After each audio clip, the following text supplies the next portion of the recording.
Joining us now from Prague is Rabbi Menachem Margolin. He's the Director General of the European Jewish Association, a federation of 15 European Jewish organizations.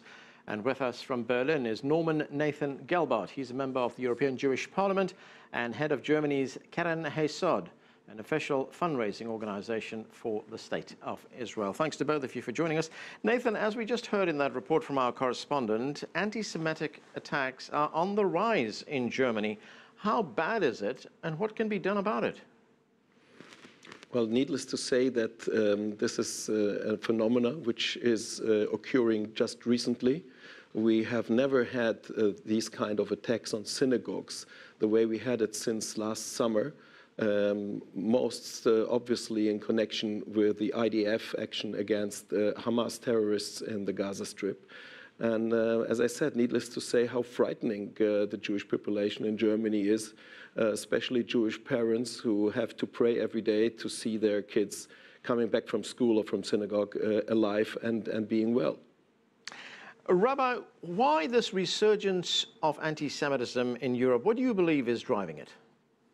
Well, I think the question is a very old question. It's a question of almost 3,000 years. And but to be honest with you, I don't really think that we should spend time on speaking to what brings the situation to be so dangerous. But it's more important to discuss what can be done in order to make sure that Jewish people in Europe will be protected and will be able, as Mr. Gelbart just said, to bring the kids to the school in the morning and to be sure that they will be able to pick them up every day afternoon alive. I think it's more important the question that should be addressed. And Rabbi, what do you think should be done right now? First of all, what shall be done? The first thing is for the government to understand that the situation of anti-Semitism will require completely different attention.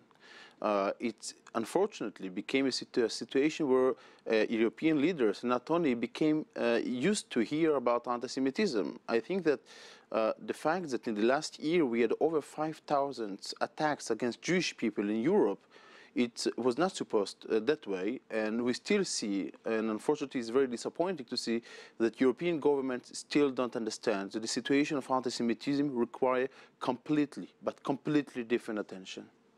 Okay, Nathan, when we look at this new wave of anti-Semitism that is sweeping across Europe right now, is it any different from what we saw in those years before and during World War II? Yes, absolutely. If you exclude the 12 years of Nazi ruling in Europe, of course we have seen a dramatic change of the kind of Jew hatred we experience, especially here in Germany, whereas Jews always had and will have to live with the phenomena of anti-Semitism itself. What has now occurred is a very aggressive physical anti-Jewish hatred. Whereas you always could walk freely in the streets of Germany and especially Berlin, which is famous for its multiculturalness, now the situation has changed. It is not possible anymore to walk around visible as a Jew in the streets of Germany without having fear or a very specific danger of being harassed and attacked. And this is not a phenomenon which we had until a few years ago.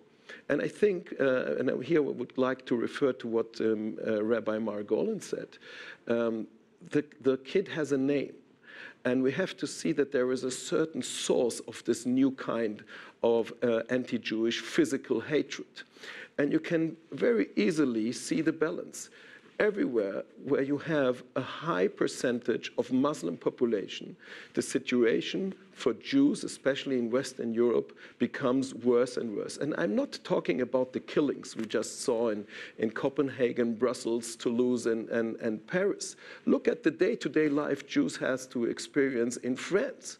People cannot walk around there freely. They are being spit at, they are being hurt, they are being beaten.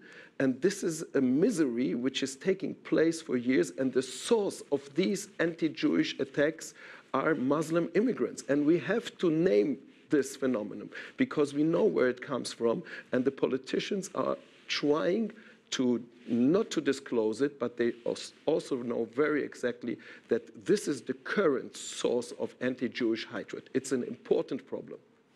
Nathan, you mentioned this in your initial comment. I just want to ask you about it again, and that is, to what extent is anti-Semitism, and as you say, it's coming from Muslim communities, to what extent is it coming from Muslim communities because of Israel's attack on Gaza? I was looking at some research here, and we see that in France, anti-Semitic incidents rose 400% during Operation Protective Edge. That was, of course, the military term given for Israel's assault on Gaza. So what role did that play? And let's do not look for excuses, and let's face reality. There is not one Muslim country all over the world where Jewish life would be possible today. There is not one Muslim or Arab country in the world where you would have freedom of press, freedom of religion, freedom of sex or political opinion. This has nothing to do with the Middle East conflict. This has nothing to do with the conflict between Israel and Palestine. It's an excuse being used by those radical fundamental Islamists to name the conflict as a trigger. Rabbi, getting back to some of the measures that you are proposing to counter this rise of anti-Semitism in Europe, you said in a letter to the interior ministers of European member states that gun laws needed to be reviewed to allow designated people in the Jewish community to own weapons. Now, 11 Jewish communities in Europe have condemned your request, and one group in Belgium said that it can only be explained by ignorance and panic. How would you respond to that? First of all, let me address to the question you just asked, Mr. Gilbert. I don't agree with the blames on the Muslim community in Europe as the main group responsible for the anti-Semitism in Europe. Sometimes it's important to remember that Europe served as the international capital of anti-Semitism for over 2,000 years, even before Muslims thought about emigrating to Europe. So I think that even if you look at the poll of the ADL that was published a year ago, if you look at the most anti-Semitic countries in Europe, there are countries where there almost no a Muslim community. So I just feel that those who always try to say that only the Muslims are responsible for the anti-Semitism in Europe, this is just a way not to blame others. But I think that we have to look at the situation very straight and with on open eyes, and to address the problem as it is. To come back to your original question, we ask something very, very simple, which is unfortunately a very basic human right request, that every Jewish institution should be protected by the police, or if needed by the army 24/7. This is a fact that Jewish institutions are a target. This is something that no one can ignore. And this is also a fact that this is the responsibility of the government to ensure the security of its citizens, which include also the Jewish communities. So our demand is the Jewish communities all over Europe, as of kindergarten, schools, kosher restaurant, supermarkets, museums, synagogues, all Jewish institutions who clear a target to those anti-Semitic terror groups must be protected by the government 24/7. What we said is, however, if there is a government that for any reason are unable to protect its citizens, that means that they're unable to protect the local synagogue or Jewish community, which will be very sad news.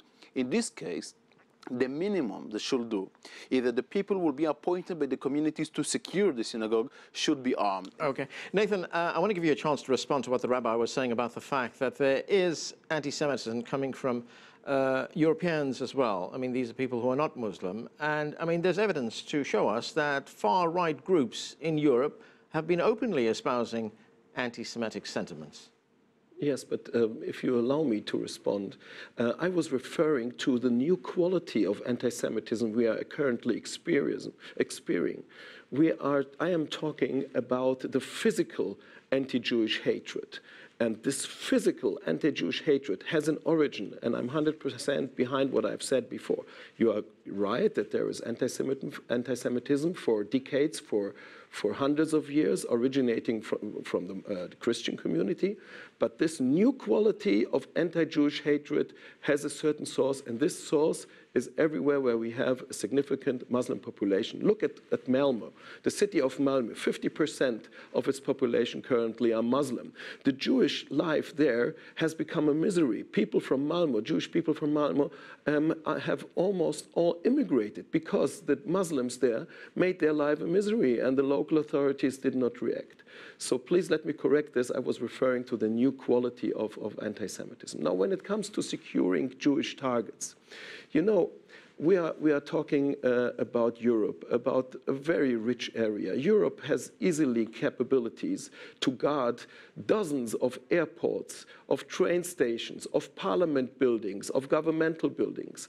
If it is wanted, it's not a big problem to guard those few synagogues, those who have been left in Western Europe today. Right. It's a matter of awareness. I'm sorry, I'm going to have to interrupt you there. We've run out of time, but thanks to you and to Rabbi Menachem Margolin for joining us on this conversation. We need to take a break right now. When we come back, more on rising anti-Semitism in Europe. Stay with us. You're watching The Heat.